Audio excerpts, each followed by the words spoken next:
Bonjour à tous, j'espère que vous allez bien. Aujourd'hui, on se retrouve pour la première partie de mon update lecture du mois de janvier. Alors, on est déjà le 18 janvier, mais pour une fois que je suis maquillée, je profite de commencer à vous filmer cette vidéo. Alors, tout d'abord, le 2 janvier, j'ai eu terminé de relire les 9 premiers tomes de 3 Yakuza pour une otaku et j'ai lu les 6 derniers qui étaient sortis. Donc ça, c'est la saga au complet. Elle est terminée. Donc du coup, on a 15 tomes pour cette histoire. Donc c'est 3 Yakuza pour une otaku écrit par Narumi Nasegaki de la maison d'édition Soleil Manga. Donc dans cette histoire, on suit une jeune otaku qui est extrêmement fan de Yakuza suite à un jeu mobile qui est sorti. Elle est très fan, elle connaît toutes les histoires, elle connaît tout ce qui est par rapport au Yakuza de ce jeu. Sauf que il lui est arrivé des choses où elle était malade, qu'elle n'a pas pu être là pour la rentrée de l'école. Elle est arrivée, tous les groupes étaient déjà faits, donc elle était très seule. Donc du coup, elle s'est retrouvée à ne pas toujours aller à l'école et plutôt, au lieu d'aller en cours, de jouer sur son téléphone. Alors, ses parents un jour vont lui dire bon, tu vas aller en cours aujourd'hui. Ce jour-là, elle va jouer un peu avant d'y aller et en y allant, sur le chemin pour aller à l'école, elle croise un petit papy qui est à 2 mm de se faire écraser par une voiture et elle va lui sauver la vie. Ce petit papy a été impressionné par les réactions qu'elle a eues, le comportement, comment elle lui a sauvé la vie et tout ça. Et il va l'embarquer. Il va la ramener chez lui, lui montrer son énorme maison et lui présenter ses 3 petits-fils. Elle va l'entendre dire à ses petits-fils cette jeune femme m'a sauvé la vie. Je vous confie de réussir à séduire cette jeune fille. Et celui qu'elle aura choisi deviendra le nouveau chef des Yakuza. Voilà. Donc elle vient de sauver littéralement la vie du chef de la plus grosse famille de Yakuza qui est respectée là où ils sont. Et elle se retrouve à être chef des Yakuza, à vivre avec eux et à avoir 3 prétendants et ça sera elle qui décidera qui deviendra le grand chef des Yakuza. Super. Ses parents sont ok, hein. Ses parents sont totalement ok avec ça. Il faut juste qu'on échange à l'école. Bon, ok. Voilà. Donc on suit du coup nos 4 personnages, les relations qu'elle a avec les 3 frères, le jeu mobile, elle nous en parle pas mal aussi, et tout ce qui se passe dans une famille de Yakuza, tout ce qu'il y a derrière qu'on nous montre pas, donc on nous montre plein de choses. Franchement l'histoire, elle est très bien, elle est vraiment très très bien. Sauf que j'ai été déçue. En fait, dans mes 9 premiers tomes que j'avais lus, je n'étais pas du tout déçue. Les 6 derniers, j'ai été très déçue tout simplement parce que notre héroïne ne devient absolument pas ce à quoi je m'attendais. En fait, dans son jeu mobile, elle se compare beaucoup à un personnage qui est dans le jeu, qui est une femme de Yakuza, si j'ai bien compris, ou une grande Yakuza, et qui est une femme très badass dans le jeu. Et je m'attendais à ce qu'elle prenne un petit peu de ça. Et de temps en temps, dans les 9 premiers tomes, oui, mais les 6 après, non, du tout. Et même, il y a un personnage, à un moment, on pensait qu'elle allait avoir un truc avec lui, un méchant qu'on rencontre sur un bateau de croisière, je m'attendais à un truc de ouf avec lui, au final que dalle, rien du tout. Et franchement, c'était devenu une petite fille sans vraiment d'intérêt comparé à ce qu'on nous proposait, qui avait l'air d'intéressant. C'était ouais, sans plus. Tous les problèmes se résolvent par des bisous et des câlins, alors que les problèmes sont souvent faits par d'autres maisons d'autres Yakuza qui, eux, font des choses horribles, vraiment horribles. Genre, il y a un moment, il y a une... comment est-ce qu'ils appellent ça, un café où il y a c'est des filles qui font le service et le patron de ce café fait en sorte que ces filles qui font le service deviennent accros à une certaine substance. Et donc du coup qu'elles soient obligées de lui obéir et de faire certaines choses. Donc genre vendre leur corps, voilà, plein de choses comme ça. Et donc du coup, elle et les frères vont essayer de sauver les filles, de tout arranger, tout ça. Bon, ok, tout ça c'est bien. Mais tout est pardonné, genre limite câlin, bisous, au revoir. Bah non, en fait, vous êtes des Yakuza, limite le gars, on est d'accord, le Yakuza, il va le buter, il va pas... Il n'y a pas de câlin, bisous, au revoir, soit il va le buter, soit il le met en tôle. Non, non, non, bah du coup c'est câlin, bisous, au revoir. En gros, hein, en gros. Du coup je suis un peu en mode, ouais, alors attends, on est d'accord que tous les autres Yakuza, ils font tout et n'importe quoi. Vous êtes la famille de Yakuza qui sont là pour faire régner la loi et pour enlever tout ces n'importe quoi. Mais... Ouais. Ouais. Ok. Mais c'est pas... Vous faites rien. Enfin, ils font rien. Oui, ils vont démanteler, ils vont réparer la chose. Mais au final, ils arrivent et puis... les autres Yakuza disent « Oui, d'accord, c'est pas bien ce qu'on a fait. Bon, au revoir. » Et on vous laisse tout, hein. On vous laisse les armes, on vous laisse les filles, on vous laisse les drogues, et puis on recommencera pas. Ouais. Voilà, c'était que des trucs comme ça, et pour tous les problèmes, et là j'étais en mode, mais non. Non, non, non. Et franchement, la fin, oh, elle m'a déçue. Mais déçue au pas possible. Ah, je m'attendais à un truc de fou, avec les 3 garçons, avec un truc, quoi. Et non. En plus, alors pour moi, hein, attention c'est moi, du coup, il y a un choix qui est fait. Le choix, mais je l'ai trouvé nul au pas possible. Mais nul au pas possible. Ça, franchement, j'aurais jamais choisi ça. Ça, c'est sûr. Mais moi, au final, avec toute l'histoire, vu comment ça tournait, je pensais qu'il n'y aurait pas eu de choix. Mais il y en a eu un. Franchement, j'étais trop déçue. Trop déçue. Et pour moi, franchement, c'est une saga qui est sympa. Mais genre, on peut s'arrêter au tome 9 et au tome 10 parce que la suite, voilà, pas vraiment très intéressante. Et je pense que même si les mangas sont vraiment très beaux, ils sont très beaux, voilà, ils sont très jolis, voilà. Ben, je pense que je vais m'en séparer un jour et puis je les vendrai. Alors par contre, j'aimerais dire quelque chose, c'est qu'il faudrait qu'ils fassent gaffe avec leurs jaquettes. Alors là encore, ça va. Mais genre, ça, voilà, qu'ils fassent gaffe avec leurs jaquettes. Parce que là, un parent qui voit ça, il s'imagine des choses. Il se passe rien. Mais rien du tout. Il y a zéro en smut. La seule chose qui peut se passer là-dedans, c'est un bisou sur la bouche et il n'y a pas la langue, il n'y a rien de tout ça. Hein. Donc ça, franchement, faut qu'ils arrêtent de faire ce genre de choses-là quand il n'y a rien. Mais rien de chez rien. Franchement, ça... Parce que du coup, il y a des parents, ils vont arrêter d'acheter l'histoire à un enfant et puis bah, en vérité, il n'y a rien. Rien. Quand il y a quelque chose, je veux bien, mais quand il n'y a rien, faut pas faire des trucs comme ça.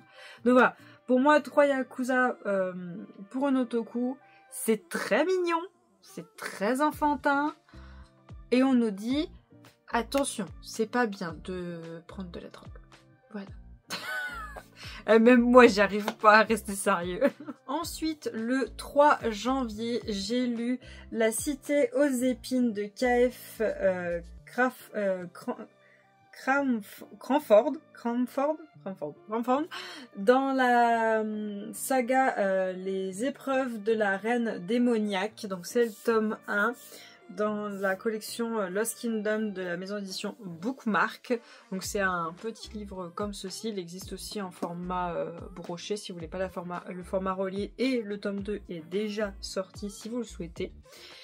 Alors, dans cette histoire, on suit une jeune femme, une jeune humaine, hein, qui est humaine, qui vit dans un monde qui est en parallèle avec les démons. En fait, c'est pas vraiment les mondes sont séparés, c'est vraiment en fait il y a un portail qui les sépare.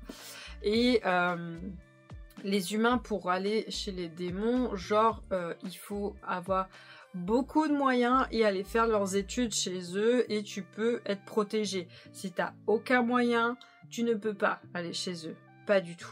Voilà, donc il y a beaucoup de gens qui aimeraient y aller parce qu'ils veulent faire des grosses études, mais tu peux pas. Et notre héroïne principale n'a aucun moyen, elle a perdu sa mère, elle vit seule, et elle essaye de s'en sortir tant bien que mal. Sauf qu'un jour, elle se fait capturer par un... Comment ça s'appelle? Un seigneur du chaos, qui est un démon, qui est extrêmement beau, qui est un très bel homme. Elle se fait capturer par lui parce qu'il la prend pour une succube qu'il recherche depuis des années, suite à des choses qu'il a vécues avec elle.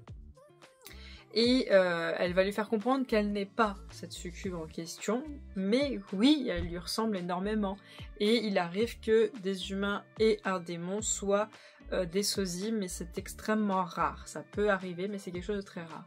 Donc elle va faire un pacte avec ce seigneur, en échange du fait qu'il lui rembourse toutes ses dettes et qu'il la laisse pouvoir faire ses études. Enfin, pas vraiment faire ses études parce qu'elle ne peut pas se faire passer pour n'importe qui. Et juste, il lui rembourse toutes ses dettes et il la laisse faire sa petite vie.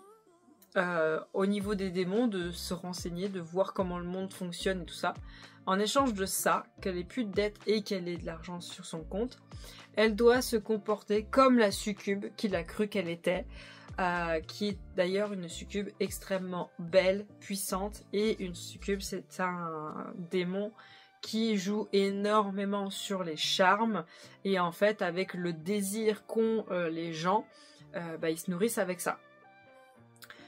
Le truc, c'est que elle n'y connaît rien en pouvoir, elle ne sait pas réellement quel pouvoir a la succube, elle ne sait pas comment se comporter en tant que succube, elle ne connaît rien. Donc va s'en suivre qu'il va devoir lui apprendre à se comporter comme une succube. Alors j'avais très peur que ce soit que du smut, mais alors pas du tout. Pas du tout. Alors oui, il y a le truc de séduction. Parce qu'il faut qu'elle se comporte comme une succube, qu'elle ait le regard d'une succube qui te dit clairement ce qu'elle a très envie de faire, voilà. Qu'elle ait les mouvements, qu'elle s'habille comme une tentatrice, quoi. Voilà. Elle apprend tout ça. Mais c'est pas... Je sentais pas ce smut qui était trop dérangeant. Non, je sentais que, tu vois, elle était là. Alors oui, ce Seigneur du Chaos est extrêmement beau et attirant, mais... elle était en mode non, c'est pas à ça que je dois me concentrer, c'est à ça que je dois me concentrer, sinon je vais me faire buter, voilà. Et je dois me concentrer sur ce que je suis réellement venue faire chez les démons, ce que je recherche réellement, pourquoi je voulais venir ici de base. Et c'était trop bien. À un moment, elle doit faire un truc, je crois que ça s'appelle... Je crois que c'est la... Non, c'est pas la traque, c'est... Ou la chasse. Enfin, je sais plus. Enfin, c'est un truc qui permet aux nouveaux démons de pouvoir rester. Ils doivent faire cette étape-là. Mais c'était trop bien. Trop bien. Je me suis dit, mais la nana, elle a une intelligence, mais... elle part très loin. C'était génial. J'ai surkiffé. Et toutes les infos qu'on apprend sur elle, sur si peu de choses, hein, franchement, si peu de pages... C'était génial, j'ai adoré, j'ai foncé acheter le tome 2, je l'ai pas lu tout de suite mais j'ai trop envie de le lire, et en plus il est un chouille plus petit en plus, mais c'était mes pépites de chez Pépites, et la fin, enfin le déroulement pour qu'on apprend un peu plus sur elle, j'étais là en mode, alors on voit au bout d'un moment la chose venir, on dit je pense que c'est ça, et au final il y a tellement de petits trucs, on fait ah ouais quand même. Et même lui, il nous apprend de ces choses, on est là, ah ouais, ah oui, quand même, quand même, ah oui, c'est vraiment bien, vraiment bien. Alors oui, les reliés sont très chers, ils sont, je vous arrondis à 28 €. Dans le pire des cas, prenez-le en brochet ou mettez-vous-le sur une liste, dans une de vos listes Amazon en mode Kindle, et peut-être qu'un jour il sera pas trop cher en Kindle, et prenez-le. Mais rien que l'histoire, c'est pépite, c'est génial. Et c'est vrai que la couleur de ses cheveux est tellement importante dans l'histoire, j'adore, c'est vraiment topissime, je vous le conseille. Ensuite, alors je vais essayer de vous montrer sans faire une catastrophe. Alors moi, vous voulez pas, je pense pas que je vais les coucher. Voilà, je vous les montre comme ça parce qu'à mon avis, si j'y mets droit, ça tombe. J'ai relu les 22 premiers tomes de pas de catastrophe, de Cheeky Love, écrit par Mitsubashi Miyuki, des éditions Delcourt Tankam. Alors j'ai relu les 22 premiers tomes parce que le 23e était sorti et que c'était le dernier. Mais je ne me rappelais pas de tout ce qui se passait dans l'histoire, et vu que c'était le dernier, bah, je me suis dit, bah, ce sera la fin de la fin. Donc, il faudrait peut-être que je relise tout. Alors, j'ai eu terminé le 13 janvier, j'ai mis une semaine à tout lire parce que ces mangas-là ne sont pas des mangas où vous avez 4 images et 2 bulles avec 3 phrases. Voilà, non, non, c'est bien chargé. C'est bien chargé, voilà. Si je peux vous montrer, c'est bien chargé, mais les planches ne sont pas bâclées pour autant. Je vais essayer de vous montrer. Voilà, je vous montre comme ça. Voilà. Donc, il me fallait 1 heure, ouais, 1 heure, voire des fois 2 heures pour lire un tome, parce qu'il y a plein de choses, il y a plein d'informations, il y a plein de petits passages, il y a plein de petits trucs. Il y a pas d'histoire qui n'ont rien à faire là. Ça, c'est très bien. Et bah, franchement, c'était très très bien. En fait, dans cette histoire, on suit Yuki. Donc c'est la jeune fille qui est là, qui est lycéenne en 2e année et qui est manager du club de basket. Et en fait, elle a rejoint ce club de basket en secret sans le dire, parce qu'elle voulait être plus proche du capitaine de l'équipe de basket. Elle ne le dit à personne, elle lui a rien dit à lui, c'était juste pour être proche de lui, sans vraiment lui dire qu'elle était intéressée par lui. Et on suit aussi Narus, donc qui est juste là, qui est de 1 an plus jeune que Yuki, donc qui est dans sa première année de lycée, qui bah, la voit de loin sans vraiment réagir, parce que lui, Narus, tout, il s'en fout, il réagit pas à grand chose, il a un peu visage simple, voilà. Il n'est pas très expressif et il est intrigué par cette jeune fille qui, pour lui, c'est un robot. Pour lui, cette jeune fille, c'est un robot parce qu'elle est un peu comme lui, elle n'a pas d'expression ni rien, elle ne s'exprime pas beaucoup, elle ne s'arrête jamais de bosser ni rien, et il a remarqué des petits tics auprès d'elle. Sauf qu'un jour, Narus est très tête en l'air, il va oublier quelque chose dans son vestiaire, donc il va y retourner, et il va voir Yuki en pleurs. Et pour lui, c'est un choc, parce que pour lui, c'était un robot, elle peut pas pleurer, pourquoi? Et donc au final, va s'en suivre une relation entre les deux, et on n'a pas que la relation entre les deux, on a aussi tout ce qui est le basket, parce que Narus, bah, lui, c'est beaucoup le basket, il sait pas vraiment ce qu'il veut faire plus tard, donc pour lui, bah, il sait pas, au début il sait pas, il y est jamais vraiment pensé. Et bah, Yuki, pour elle, c'est tout le temps boulot, et puis bah, là, elle a un gars dans ses pattes, toutes les 5 minutes, qui l'embête, qui est insupportable, qui ne pense qu'à lui, enfin pour elle, il pense qu'à lui, il réfléchit pas. Donc voilà, en fait, l'un comme l'autre va combler les lacunes de l'autre. Et on parle aussi du basket. Alors, c'est pas extrêmement technique sur le basket, parce que même l'autrice, quand vous lisez les premiers chapitres, elle le dit. Elle dit que le basket, elle connaît pas grand chose. Elle connaît vraiment pas grand chose. Donc elle a essayé d'être pas trop technique, mais un petit peu quand même pour que ce soit logique. Et en fait, elle a expliqué que son éditeur, la personne qui lisait ses livres avant de les valider, jouait au basket. Il jouait au basket. Donc du coup, il validait ce qu'elle disait, si c'était vrai ou pas, et si ça convenait ou pas. Mais on vous dit pas... Je crois que... Je sais pas si on vous le dit, le nombre précis de joueurs qu'il faut dans l'équipe, combien ça fait de points d'être à tant de distance du panier, les fautes qu'ils font... Non, ça on vous les dit pas. Ça on vous les dit pas. Moi, je l'essaie parce que ben j'ai grandi avec un papa qui était basketteur dans sa jeunesse et qui m'a emmené voir énormément de matchs de basket quand j'étais petite et qui m'emmène encore en voir. Donc oui, j'apprécie de regarder des matchs de basket. Et on va pas se mentir, les basketteurs sont quand même bien foutus. Voilà, ouais, c'est balancé. Donc voilà, j'appréciais regarder les matchs. Donc là, je connaissais quelques règles. Mais en connaissant pas les règles du basket, je vous promets, ça vous dérangera pas du tout. Si vous aimez les romances genre sportives, bah allez-y. Parce que en fait, dans cette histoire, on suit vraiment des personnes qui vont évoluer dans leur comportement, dans leur caractère, dans leur façon de s'exprimer, dans leur façon de demander aux gens de l'aide, dans leur façon de vivre. L'un avec l'autre, ils vont apprendre les choses et en même temps ils vont évoluer avec les autres grâce à l'autre. Et alors niveau spicy, il y en a pas. Alors au bout d'un certain nombre de tomes, il va se passer quelque chose, mais on n'a pas vraiment des détails. Vous savez, il y a des shoujo où c'est très... on nous parle de ça, et puis la protection, et puis machin, et puis le stress, et puis machin, et puis ça a fait mal, et puis... On a beaucoup détaillé là-dessus. Là, alors on nous parle quand même de la protection, mais c'est pas énormément détaillé. Alors quand ils le font, on les voit juste dans le lit, et genre Narus cache beaucoup Yuki, donc on voit rien d'elle, genre on voit ses épaules et c'est tout. Et puis Narus, lui, il est souvent avec la couette sur lui, donc genre on voit son bras. Donc on voit rien du tout, je vous le dis tout de suite. En même temps, un shoujo, c'est extrêmement rare qu'on voit quelque chose. Ça arrive, mais c'est rare. Mais pour vous dire, voilà, c'est pas du tout porté là-dessus. C'est vraiment porté sur l'évolution.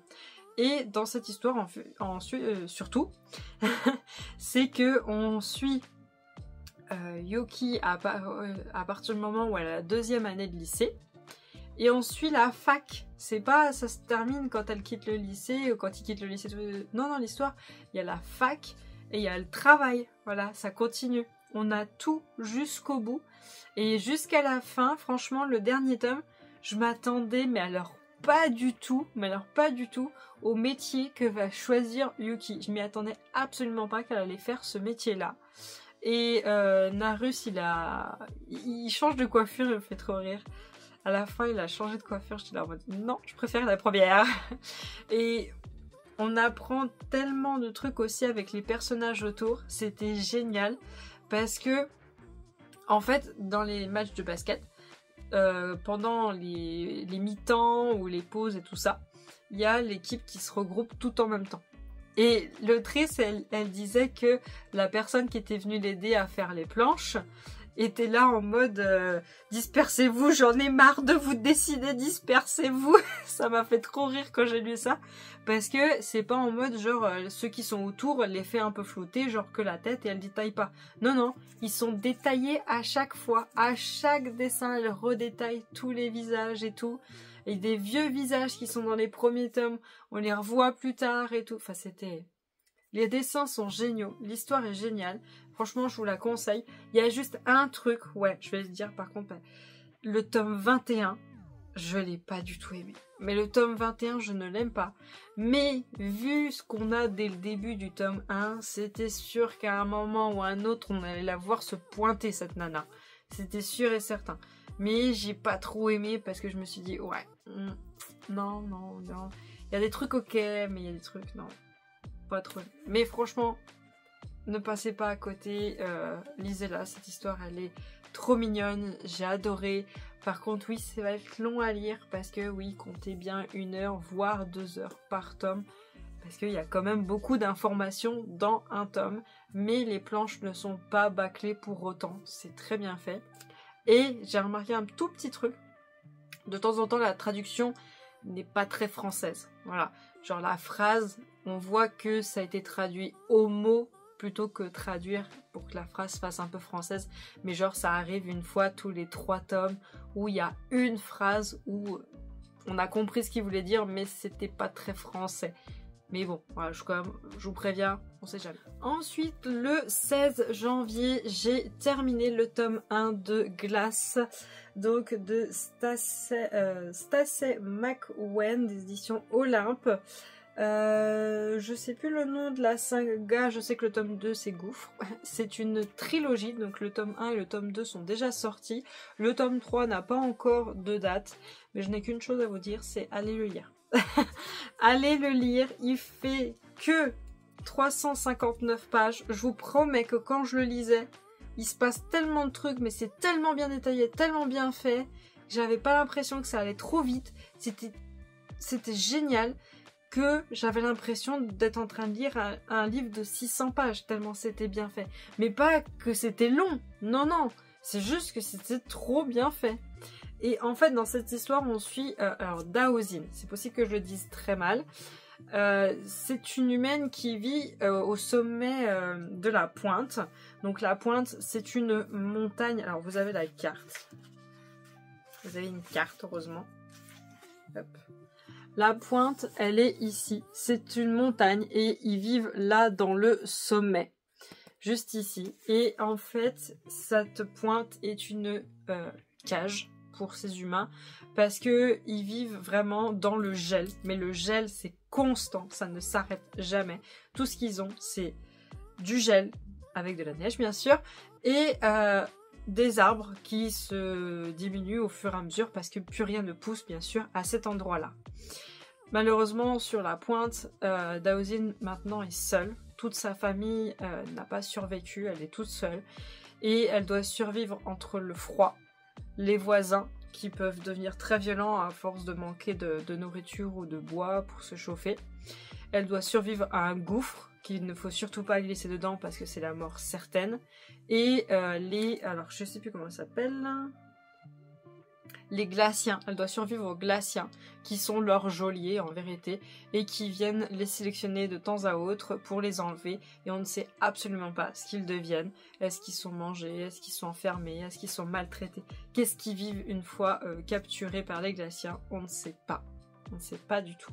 Sauf que Daosin, elle est née sur la pointe, donc elle ne sait même pas ce qu'il y a ailleurs que la pointe. Elle ne sait pas ce qui se passe en bas, elle ne sait pas comment est le temps en bas, elle ne sait rien à part la pointe, y survivre et comment survivre surtout à ses voisins.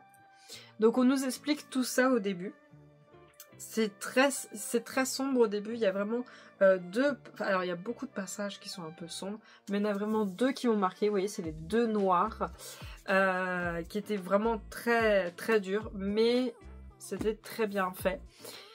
Et j'ai abusé sur les post-it, j'ai vraiment abusé. Alors je sais pas si vous allez voir la différence de couleur de bleu. Non, vous n'allez pas la voir. En fait, dans ces bleus-là, il y a tous les passages que j'adore, qui sont pas forcément la relation des personnages, hein, pas du tout. Il y a des passages que j'adore, c'est juste la façon dont ça se passe, la façon du comportement, la façon dont on dit les choses. C'est tellement bien fait que c'est incroyable.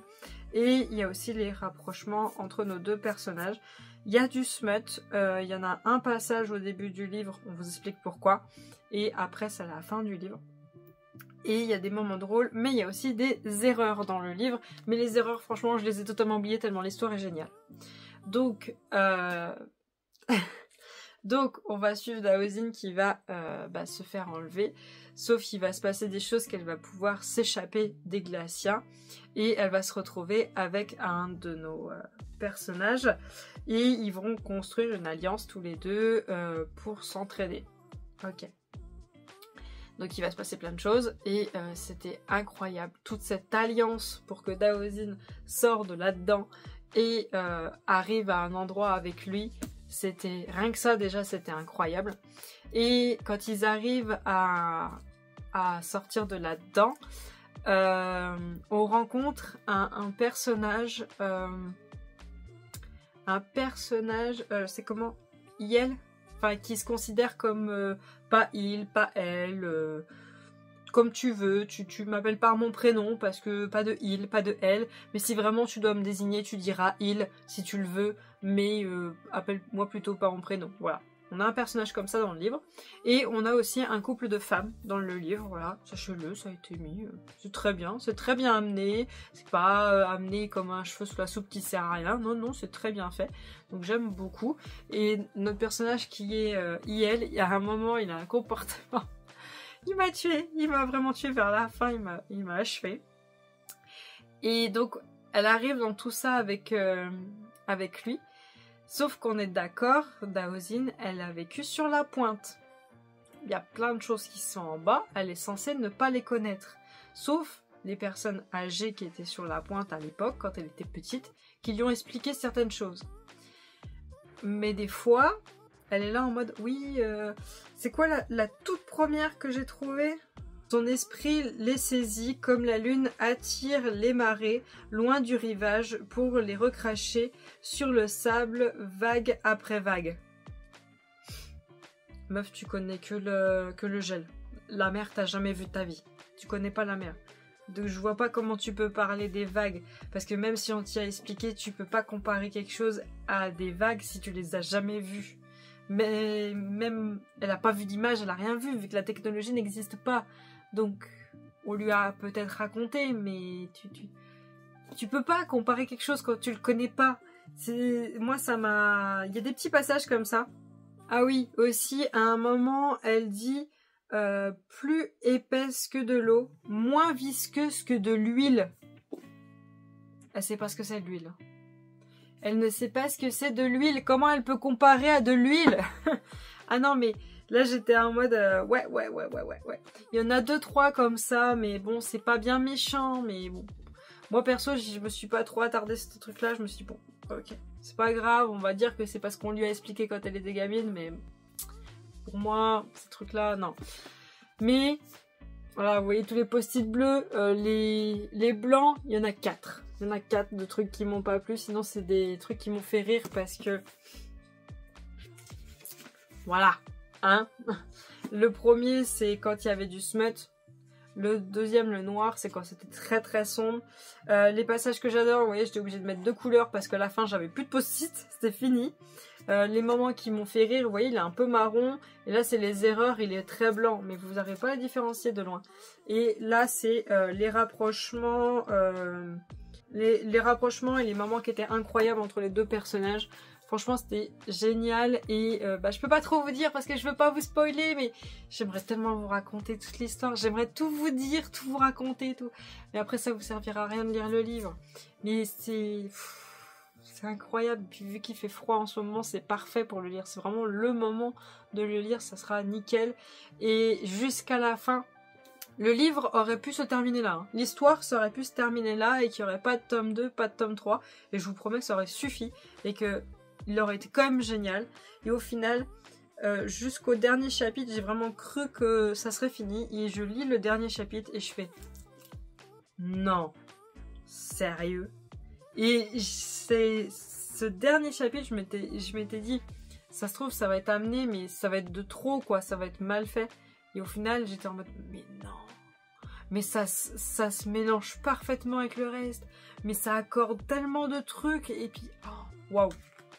Waouh. Il y a juste, oui, le comportement d'une reine à la fin. J'étais en mode, ouais. Ouais, en vrai, normalement, elle aurait pas dû réagir comme ça. Parce que justement, il y avait des concitoyens autour. Donc en vrai, elle aurait pas réagi comme ça.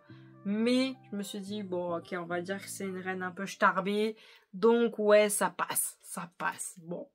Et donc, du coup, je me suis déjà procuré le tome 2. Et je vous dis, s'il vous plaît, lisez-le et venez en parler avec moi. J'ai besoin de tout raconter à quelqu'un, de lui demander s'il a les mêmes avis que moi, s'il aime les mêmes passages que moi, qui sont énormes et qui étaient incroyables. Et Daozine, elle est incroyable, elle a besoin de personne en vrai. En vrai, elle a besoin de personne. C'est juste qu'elle ne connaît pas certaines choses parce que elle les a jamais vues. Mais cette femme est incroyable. Elle est géniale, je l'admire. Voilà, des papillons dans les yeux quand elle parle. Elle est... je l'aime. Je vous reprends pour terminer cette update lecture du mois de janvier. Alors ensuite, j'ai lu le tome 2 de Damnation Memoria, donc qui est Enchantée de Laura Thalassa de chez Roncière. Donc c'est une duologie, donc c'est la fin. Le tome 1, c'est celui-ci, voilà, si vous vouliez savoir. Donc, je n'ai pas aimé ce tome 2 comparé au tome 1. Le tome 1, j'avais vraiment aimé l'histoire, j'étais à fond. En 2 jours, j'avais dévoré le livre. 2 jours pour moi, 400 pages, c'est énorme. Enfin, je l'avais vraiment éclaté, j'avais surkiffé. Même si j'avais mis une petite réserve sur la fin du tome 2 que j'avais pas trop aimé ce qu'avait fait Manon. Bon, soit. Arrivé sur ce tome 2, donc on continue notre histoire avec nos 2 personnages. Arrivé sur ce tome 2, le début, j'étais... et après, on apprend des choses par rapport à Selene. Elle nous dévoile un truc de ouf. Par rapport à Selene et Roxylana, tout ça, on apprend un truc. Et j'étais là, ah ouais, quand même, ça c'est vachement important, ça c'est pas mal. Ça va, allez, ça va partir avec ça. Au final... j'étais déçue. J'étais déçue parce que le livre était long, avec des choses pas du tout utiles, vraiment inutiles des fois. Alors c'était cohérent, les choses qui se suivaient, mais c'était très plat. C'était vraiment très plat. Ça pouvait servir, tout ce qui se passait, mais j'étais moyen. Et à un moment, Selene, il se passe une espèce de fête des sorcières qui est le jour d'Halloween. J'étais là en mode, je la voyais venir à 100 000 celle-là. Ce qui se passe pendant la fête et tout ça et tout, j'étais en mode, je la voyais venir à 100 000. J'étais sûre de chez sûre de ce qui allait se passer, hein, avec Manon c'était sûr. Et donc du coup, je voyais les choses venir, j'étais là en mode, mais c'est trop facile. C'est trop facile. Tout est pardonné à Manon, quasiment tout. Parce que monsieur est très bien équipé et sait très bien s'en servir. Voilà. Voilà. Manon, on lui pardonne tout. Parce qu'il sait se servir de son engin. Voilà. Alors, petit rappel, c'est normal qu'ils te connaissent, ma grande. Hein. Vu ce qu'on apprend, c'est normal qu'ils sachent te faire plaisir. Mais bon. Soit. Passons.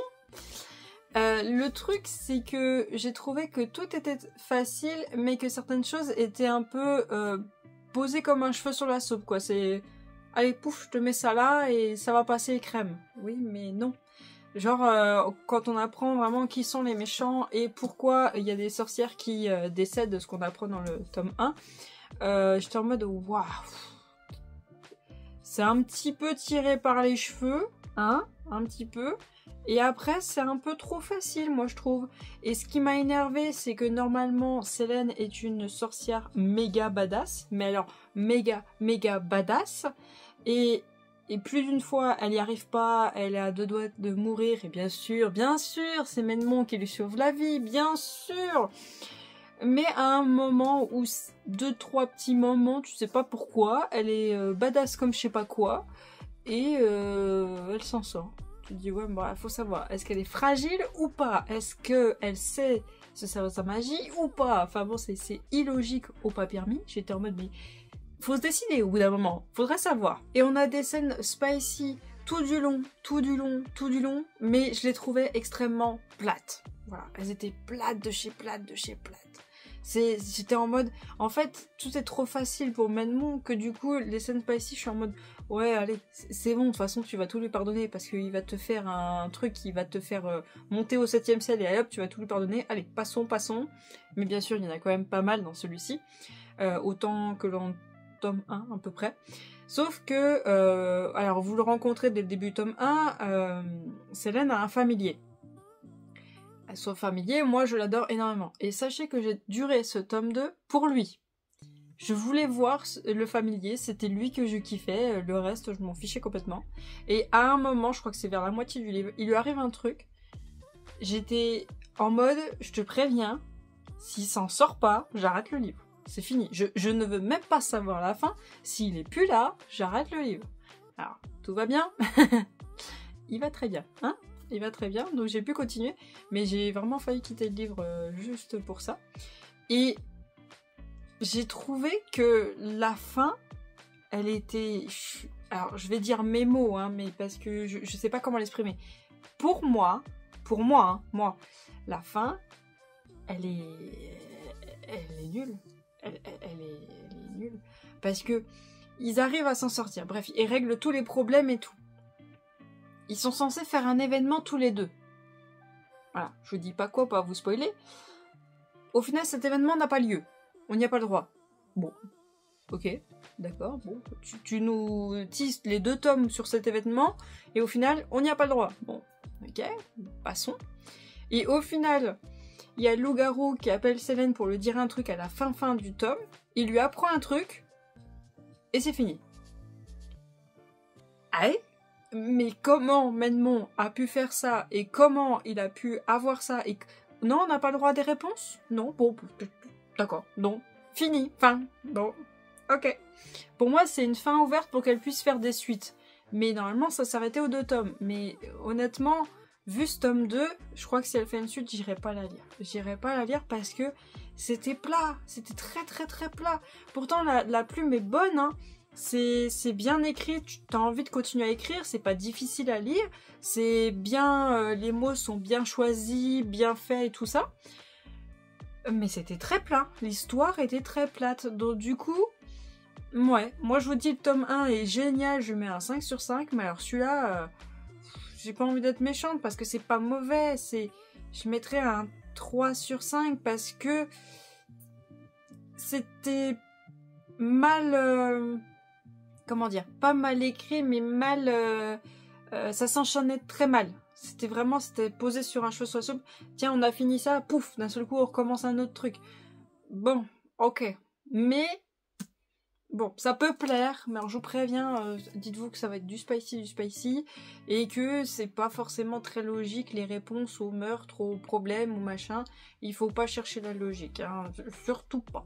Mais sinon... à vous de faire votre propre avis. Ensuite, j'ai lu les 4 tomes de Midnight Secretary, Tamu Omi, je crois que c'est, ouais, de chez Soleil Manga, donc c'est 4 très gros tomes comme ceci. Et dans cette histoire, en fait, on suit une jeune femme, vraiment très très jeune, je crois qu'elle vient d'avoir 20 ans, ou elle a 21 ou 22, je sais plus, enfin elle est très jeune. Et elle vit seule avec sa mère.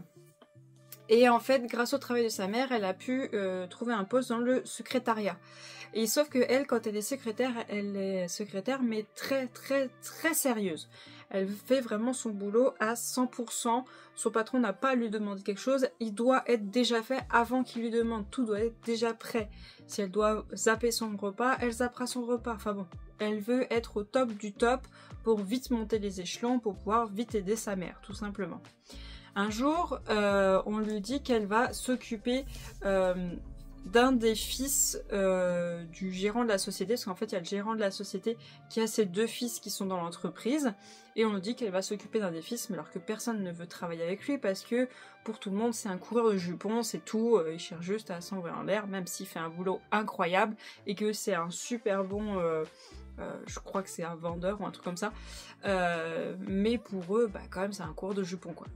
Donc du coup, quand il la voit arriver, cette jeune femme avec les cheveux extrêmement tirés, des lunettes et tout ça, il dit non, je veux pas d'elle comme secrétaire. Lui, il veut bien sûr une jolie nénette, quoi. Elle est là, vous m'avez pas essayé, vous n'avez pas vu mon travail, donc j'essaye avant, et après vous déciderez si je m'en vais ou pas.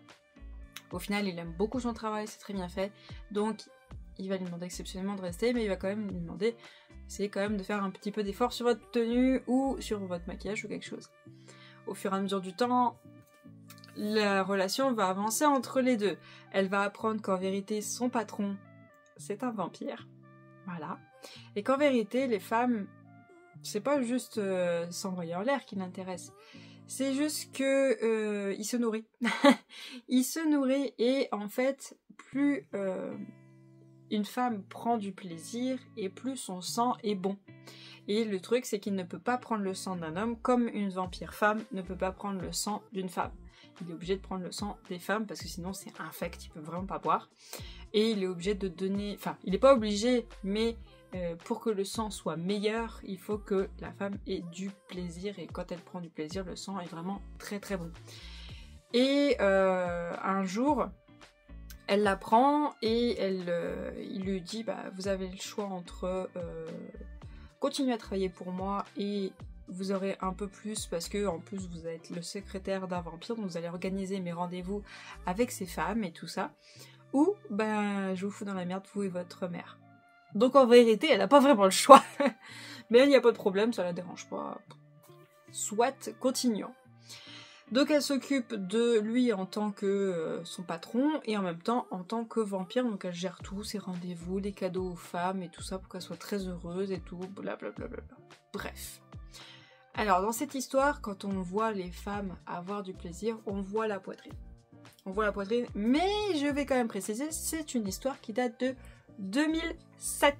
2007, oui, ça a bientôt, bien... On a encore quelques temps, mais bientôt les 20 ans, hein, c'est bientôt. Et imaginez-vous quand même à l'ancienne, hein, vraiment à l'ancienne. Alors on voit jamais les parties basses, dans tous les mangas c'est très rare, on voit pas les parties basses, je vous préviens. Mais il y en a beaucoup qui veulent pas lire cette histoire parce que c'est spicy. Mais alors je vous dis, c'est spicy. Ayant lu des shoujo spicy, c'est très plat. C'est très très plat, hein. C'est du spicy à l'ancienne. Vraiment à l'ancienne, c'est... Au pire, vous allez faire comme ça, vous allez voir des scènes, vous allez dire, ouais, c'est tout. C'est tout. Il n'y a rien d'extraordinaire, c'est vraiment à l'ancienne, c'est du vieux. Et le truc que j'ai pas aimé dans ces 4 tomes, c'est que c'est pas cohérent quand ça s'enchaîne. C'est genre, ils sont en train de faire un truc dans le bureau, puis d'un seul coup, allez hop, ils sont à un rendez-vous ailleurs, en déplacement, en train de faire autre chose. Ok, bon, ça s'enchaîne pas, on a compris. Et ce que j'ai pas aimé, c'est déjà dans le tome 1, et je crois aussi dans les autres tomes, je crois aussi, on nous répète à quasiment tous les chapitres qui elle est, et qui est son patron, et pourquoi elle travaille avec lui. Alors, soit dans le tome 1, ok, mais dans les autres tomes, à ton avis, si je lis les autres tomes, c'est que j'ai lu le tome 1, donc je suis au courant qui elle est, je suis au courant qui c'est son patron, je suis au courant pourquoi elle continue à bosser avec lui. Arrête de te répéter, ça devient gonflant, très gonflant, vraiment, très gonflant.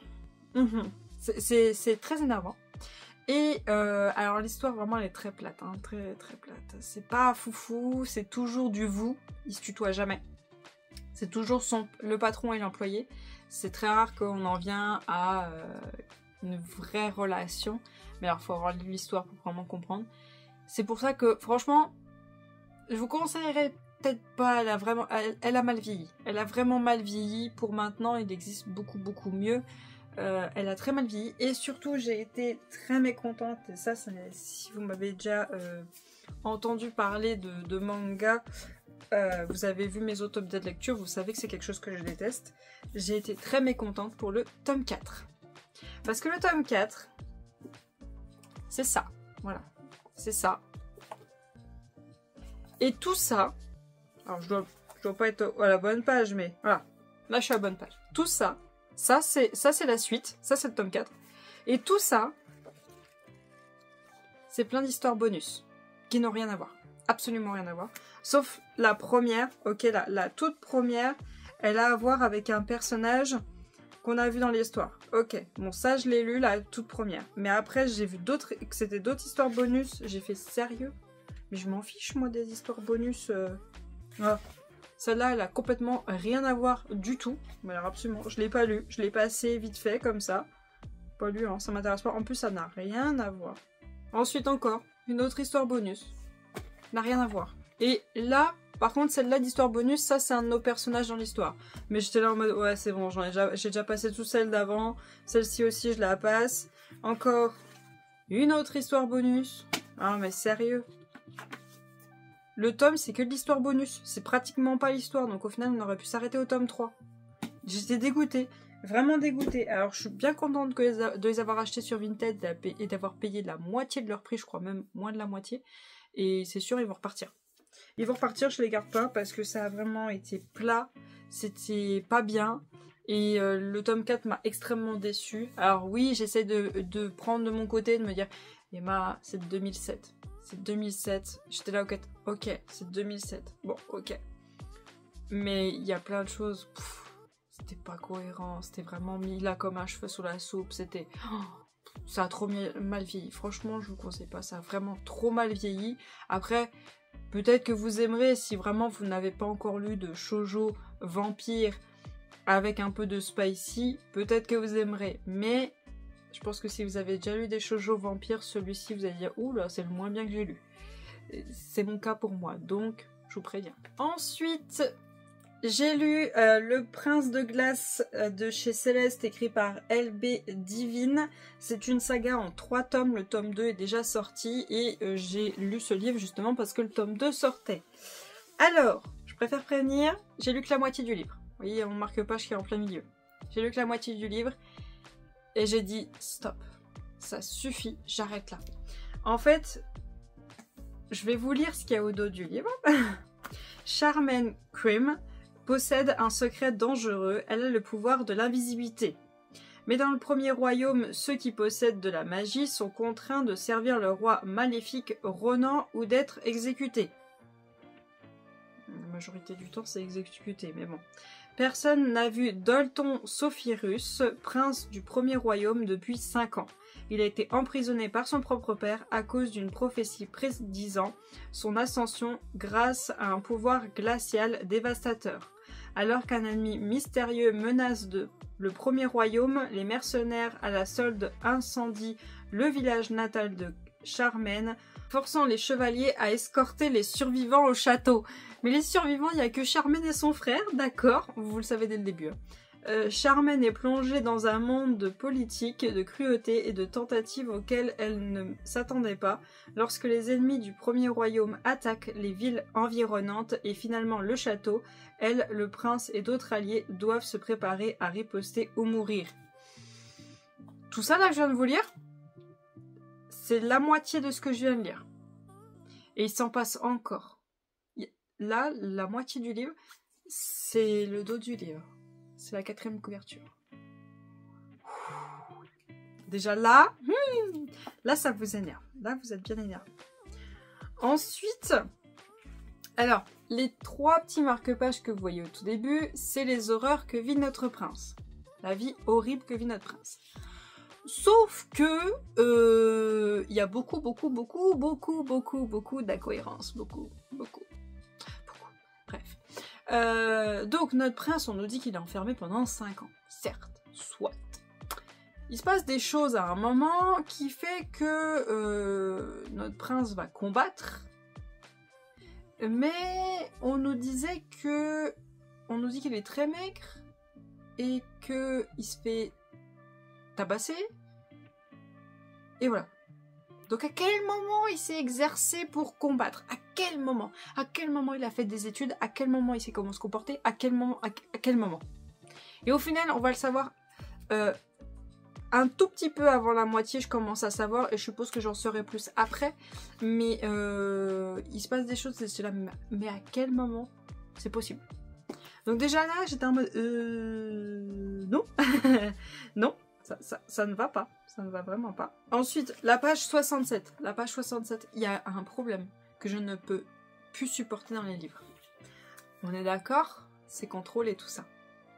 Comment ça se fait qu'il y a encore des lignes dans les livres où la touche espace était une option, mais vraiment une option. Tous les mots de la phrase sont tous collés. Tous. Page 67... tous les mots de la phrase sont collés, vraiment tous. Et ça me saoule, je veux plus voir ça, c'est pas possible. Ensuite, on est page 132. 132, c'est la page où Charmen voit enfin le prince. 132 pages. Le prince n'a pas encore vu Charmen, hein. C'est elle qui le voit. Et je me suis mis des gros post-it pour pouvoir ne pas oublier ce que je voulais vous dire. J'ai marqué que le frère et la sœur sont des personnes un peu trop heureuses pour des personnes qui ont perdu tout leur village et toute leur famille et tous leurs amis. Tout le monde est mort sauf eux. Ils sont vachement heureux. Ils sont happy. D'accord. Et Charmen, au début, vers les premiers chapitres, quand elle rencontre un de nos personnages qui s'appelle Randolph, je crois. Ouais, Randolph. Au début, je croyais qu'elle était badass. En fait, non. Pas du tout, elle est pas du tout badass. Par contre, après la moitié de mon livre, elle redevient badass.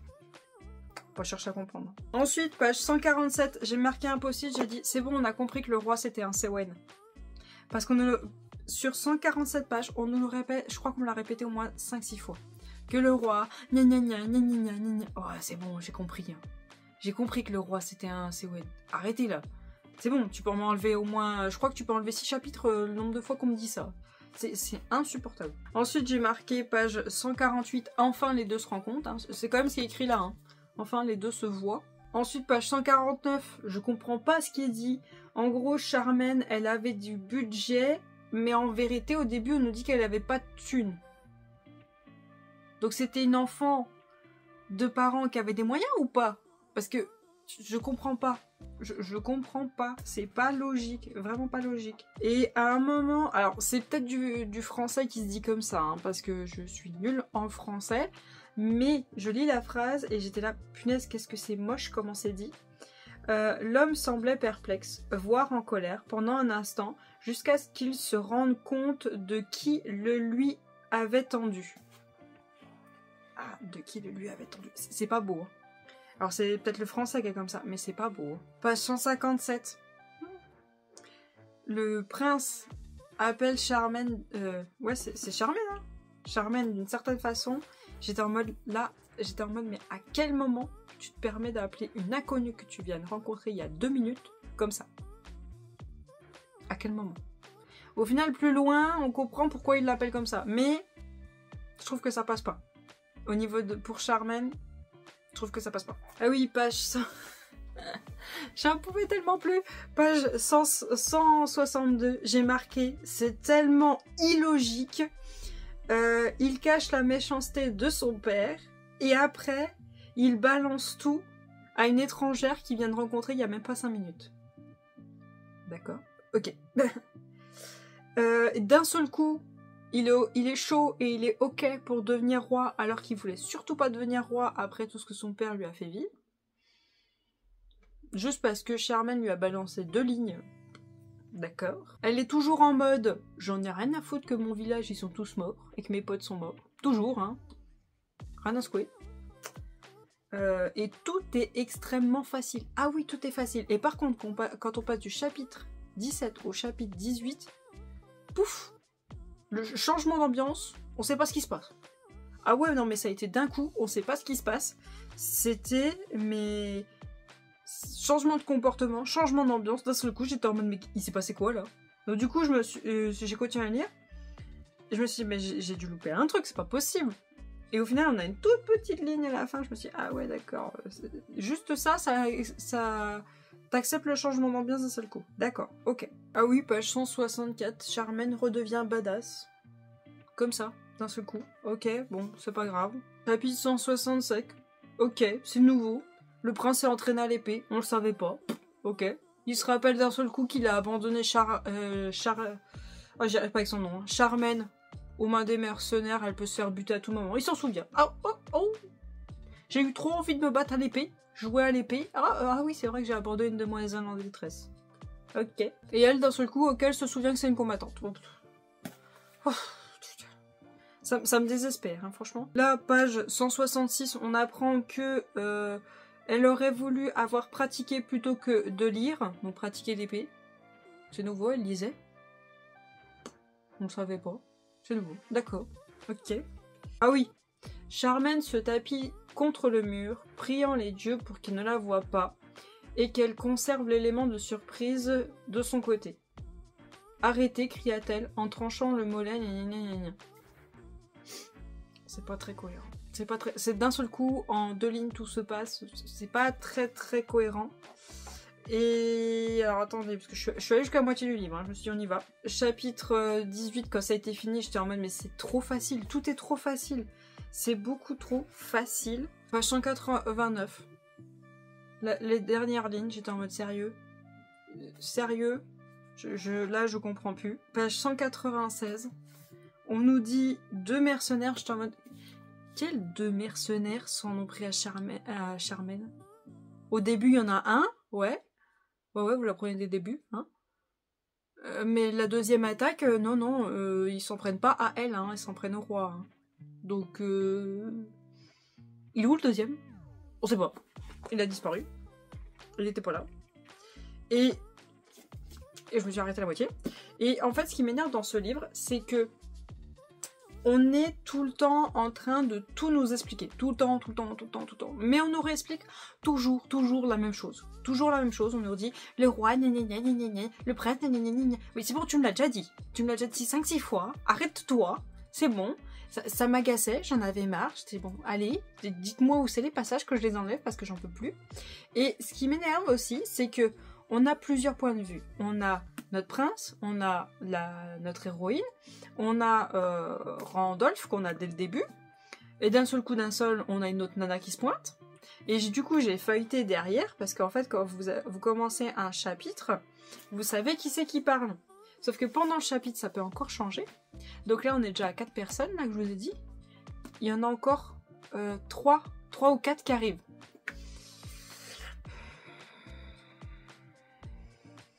Ouais, super. Joie, joie, youpi, youpi, joie.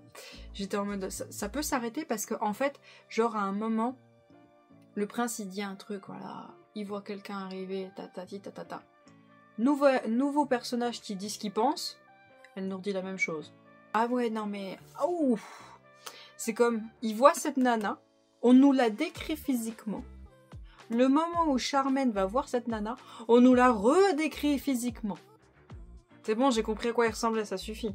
Laissez-moi tranquille. Ah non, mais c'était infernal. Et à un moment, il y a une bataille dans le château, donc on nous le dit là, hein. Il y a une bataille dans le château. On a Randolph, on nous le dit, c'est un des chevaliers.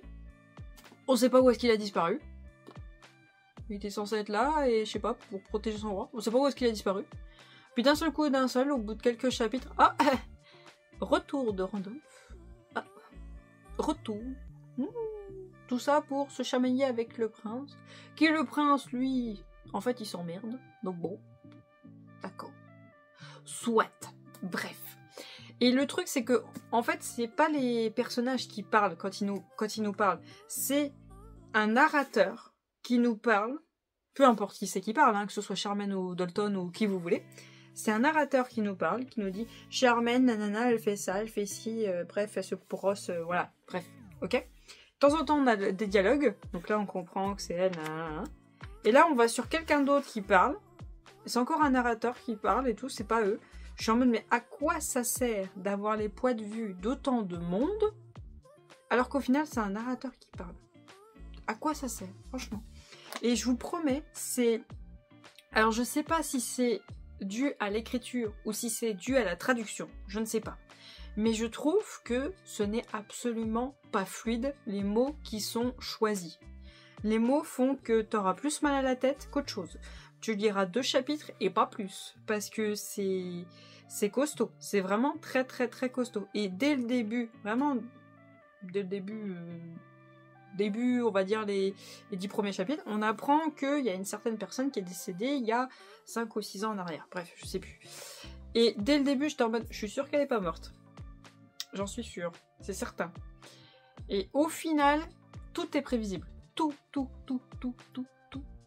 est prévisible. Absolument tout. Il n'y a aucune surprise, rien du tout. Je suis même sûre, là, j'en suis pas, je l'ai pas vu pour être sûre, parce que du coup, l'autre moitié, bah, je lisais quelques dialogues pour savoir, parce qu'au final, vous pouvez lire le livre en lisant que les dialogues, hein, ça vous suffira. J'ai lu quelques dialogues pour regarder, et ça, j'en suis pas sûre. Je suis même sûre que la nénette, là, Elena, ou je sais pas quoi, enfin, la pote de Dalton, je suis sûre qu'à la fin de l'histoire, à la fin des 3 tomes, elle finit avec le frangin de Charmaine. J'en suis sûre. Si jamais le frangin il meurt pas à un moment dans l'histoire, je suis sûre que Hélène, je sais pas quoi là, elle finit avec le frangin de Charmaine. Alors, j'en suis sûre et certain. Ou alors si c'est pas le frangin, ça sert à Randolph, mais ça m'étonnerait Randolph. Ça m'étonnerait beaucoup. Mais tout est prévisible. C'est ça le truc, c'est que le livre est magnifique. Là, franchement, il est magnifique. Il est trop beau. Et du coup, ça me fait mal au cœur d'arrêter. Mais je suis en mode, Emma, tu lis quelque chose, t'es à la moitié du livre, donc t'as lu 220 pages. T'as tout vu venir. Tu prends pas du tout de plaisir à y lire. Au final, oui, Dalton, c'est lui qui m'intéresse parce que lui, on sait qu'il a de la magie et lui, vraiment, on veut tout savoir. Et la magie de Charmaine qu'on nous dit déjà là, je suis en mode, en vérité, je m'en fous complètement. Elle, je m'en carre, mais oh, vous imaginez même pas à quel point. Et au final, c'est plus elle qui parle que les garçons et tout ça. Et au final, moi, je veux plus en savoir sur les garçons. Donc, je suis en mode, est-ce que ça vaut le coup de continuer à tirer sur la corde alors que t'as une palle phénoménale? Ben, en vérité, non. Et que je suis dessus depuis 3 jours. 3 jours et j'ai lu quand même 220 pages, c'est quand même pas mal pour 3 jours. Mais j'ai eu du mal. J'ai vraiment du mal. Je force. Et plus d'une fois, en fait, quand ça m'arrive souvent dans un livre, ça peut arriver quand tu lis un livre, mais quand ça m'arrive souvent dans un livre où je commence à divaguer et à penser à autre chose que ce que je suis en train de lire, genre je pense à ma liste de courses ou je pense à autre chose, quand ça arrive une fois, ok, 2 fois alors que t'es arrivé à la moitié du livre, tu commences à te dire Ça pue. Ça pue. Donc je me suis dit, on va s'arrêter là, parce que je sens que je vais continuer à lire, et au final j'aurai le même avis. J'aurai exactement le même avis, c'est trop facile, c'est pas fluide, c'est plat, c'est illogique, et l'idée est très bonne. Franchement, l'histoire des pouvoirs, du monde et tout, l'idée est très bonne, mais ça manque de piquant, ça manque de fluidité, ça manque de cohérence, ça manque de choses vraiment compliquées, plutôt que de nous dire les choses horribles qu'a vécu le prince quand il était jeune, ça manque qu'il y ait des choses compliquées qui se passent. Ça manque que ça aille un peu plus vite, plutôt que nous expliquer 40 000 fois. Bon bah le roi c'est un méchant, gna gna gna. Oui j'ai compris. Bon bah je porte une robe, elle est comme ceci, elle est comme cela, gna gna gna gna. Je vois arriver machin chose, elle porte une robe, gna gna gna gna. Je vois m'arriver machin chose. J'ai compris comment elle était la robe. T'es mignon. Au pire, tu me mets l'image et on n'en parle plus parce que c'est bon. Donc de temps en temps aussi dans le livre, vous avez les images des personnages. Je vous montre la première, comme ça vous l'avez vue. Donc on a la carte qui est là, donc c'est assez simple à comprendre comment le royaume fonctionne. Hein. Bon, j'arrive plus à remettre la main sur le premier, mais là voilà, c'est le prince. Il est là. Il est là. Il y a aussi Charmaine, il y a aussi le roi et il y a aussi, je sais plus qui. Je crois qu'il y a aussi quelqu'un d'autre, mais je me rappelle plus. Donc vous avez des petits dessins aussi par-ci par-là. Il est pas énorme le livre, hein. Il est vraiment pas énorme. Il fait 435 pages. Donc oui, si vous aimez qu'on vous décrit tout le temps quelque chose qu'on vous a déjà décrit, oui, vous pourrez apprécier. Mais si on vous répète 5, 6, 7, 8 fois la même chose de quelque chose qu'on vous a déjà dit dès le début, je crois que vous en aurez très vite marre. Et aussi, le roi, il fait un move au début de l'histoire. Donc l'histoire avec son fils. Ok. Il fait un move au niveau quand Charmaine, elle arrive. Ok. Il y a personne qui a rien compris. Moi, j'ai tout de suite compris, en fait, qu'est-ce qu'il veut le roi et tout. En gros, il veut juste protéger son royaume. On a très bien compris pourquoi il ramène son fils sur le devant de la scène. T'as tout compris, tout est dit. Mais personne qui a compris. Ah. Et puis alors, il y a un personnage qui s'appelle... Je crois que c'est Cyril ou Cydril. Enfin, je sais pas. Si, Cyril, oui. Même à un moment, on a son point de vue à lui aussi. Hein. Bon, bref. Ah, plus vers la fin. Mais bon, on a ce mec qui arrive. Et c'est lui qui dit la prophétie au roi. Et qui, du coup, c'est à cause de lui que le prince va morfler. Mais au final, il va s'occuper du prince. Parce qu'il le voit un peu comme son fils. Gna gna gna. Oui, bah... T'aurais pu te taire et pas dire la prophétie, il aurait pas morflé. Et puis au final, il y a la pote de Dalton, donc le prince, qui se pointe et qui dit « Mais comment avez-vous pu le laisser souffrir pendant 5 ans et pas réagir avant ?» Bah oui, en fait, pourquoi il se réveille au bout de 5 ans? On sait pas. D'un seul coup, il veut le protéger, et puis... Ouais. Et il y a un truc qui est très mal expliqué. Je l'ai compris au bout d'un moment à force de lire, c'est qu'en fait, Dalton, quand il se blesse, j'ai eu du mal à le comprendre, hein, je l'ai compris vraiment au bout de la moitié du livre, quand il se blesse, il peut se soigner. J'ai eu du mal à comprendre, mais il a une blessure par contre, il n'a pas pu la soigner. J'étais en mode, oh, waouh, comment c'était mal écrit au début, comment j'aurais pu savoir ça? Parce qu'il a vécu ça, il a aucune marque sur le corps. Et au bout d'un moment, on fait ah d'accord, ok, bon en fait j'ai compris. Mais alors, franchement, ils auraient pu expliquer ça mieux, franchement. C'est vraiment pas une mauvaise histoire, mais elle est mal expliquée et très répétitive et pas assez fluide. Mais franchement, bah, il faut aimer ça. Il faut juste que vous aimez ça. Mais perso, bah, dans ce que j'ai lu, j'ai connu mieux. Et dans ce qu'il y a dans ma palle, bah, je suis plus attirée que là à douiller et continuer, alors que j'apprécie déjà pas au un quart de livre, et arrivé à la moitié du livre, bah, je me suis forcée pour y arriver. Et que là, je suis en mode, on arrête. Voilà. Donc voilà pour ce update lecture du mois de janvier, je savais plus où j'en étais. Donc du coup, le mois de janvier avait très bien commencé. Et arrivé, bah, on va dire, un tout petit peu avant la moitié du... la moitié du mois de janvier, les 2 dernières semaines, chute libre. Chute libre, je suis dégoûtée. J'avais trop bien commencé l'année avec des mangas. Bon, il y en a un qui était pas top, les 3 Yakuza. Mais après, avec la Succube, alors je me rappelle plus le nom du livre, avec Glace qui était incroyable, avec le manga Cheeky Love, c'était génial. Puis alors arrivé Damnation, là, le tome 2, ouh, on est parti en chute libre. En chute libre, j'espère que cette panne-là là, que je dois lire au mois de février sera beaucoup mieux, parce que là, je suis un peu déprimée, je veux que le mois de février, il reparte d'un seul coup, s'il vous plaît, ça serait sympa. En tout cas, n'hésitez pas à me dire, vous, ce qu'il en est de ce mois de janvier. J'espère que vous, ça a continué sur une bonne montée, hein. Pas que c'était en chute libre comme moi, parce que je suis un peu triste. Et n'hésitez pas à me dire si dans les livres que j'ai lus, il y en a que vous avez déjà lus. Et si vous avez des avis différents, il n'y a pas de problème, hein. Il est possible que les livres que j'ai pas aimés, vous les aimez. Et les livres que j'ai aimés, vous les avez pas aimés. C'est normal. Il faut qu'on aime... Si on aimait tous les mêmes choses, ça serait pas drôle. En tout cas, je vais vous souhaiter une très bonne journée et à bientôt. Salut!